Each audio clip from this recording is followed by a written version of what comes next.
Hidden Venom in the Stranger Things fandom, a discursive article written by me, Jean Danica Cresswell, also known as L393ND Jean.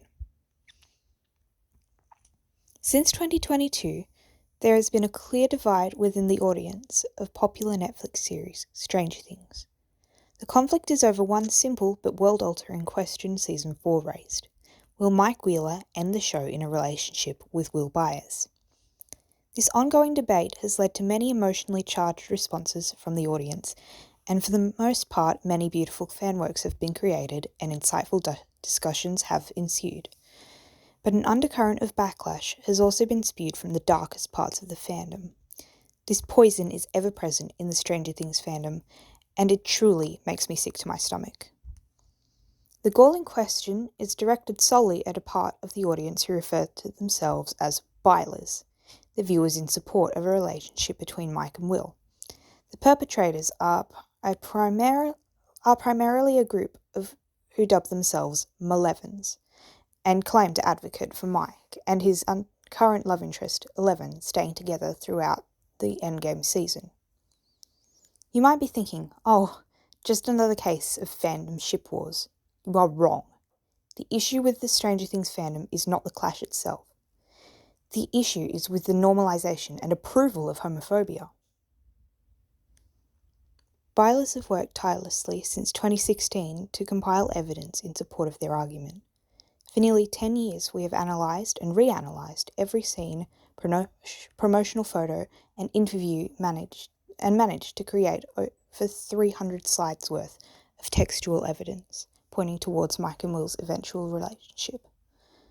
What has been the response from the opposition? Blatant homophobia. Despite the mountains worth of evidence for the pairing on their side, Bylers have been called delusional and had their arguments dismissed. That alone is frustrating, but what really makes my blood boil? The fact that the Malevins turn their scorn towards Will. Will Byers is one of two canonically queer characters in the show, and the Malevins make outright disgusting comments about him, calling him names and slurs that I care not to repeat, lest I make myself nauseous. They call him a homewrecker and selfish, and for daring to have feelings for his childhood best friend. This is abhorrent behaviour which should not be rampant in a show where the main characters are nerds, freaks, and outcasts. I myself, as an avid member of the Byler community, have been subjected to such name-calling and bigotry simply for being a fan of the pairing. Many times my posts have received comments from the so-called Malevin defenders, calling me crazy. What is crazy about the idea that childhood friends, one of whom already has feelings for the other, may end up in a relationship? Childhood friends to lovers is one of the most common romantic tropes in media, especially paired with a love triangle. The truth is that the Malevins, or perhaps the anti-Bylers, as the vast majority don't seem to genuinely like Mike and Elle together, are afraid. They are afraid because Bylers have extensive evidence and more than double the fans. They are afraid to see a gay relationship between two main characters.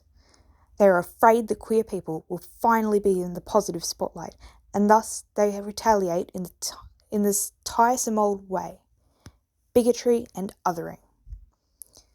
To the people against Mike and Will's potential romantic relationship, I have but one request.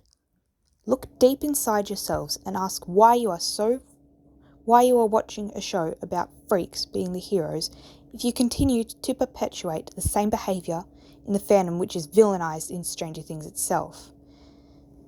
The Stranger Things fandom is a beautiful place, blooming with creativity, and I would hate for the community to be destroyed by outdated bigotry.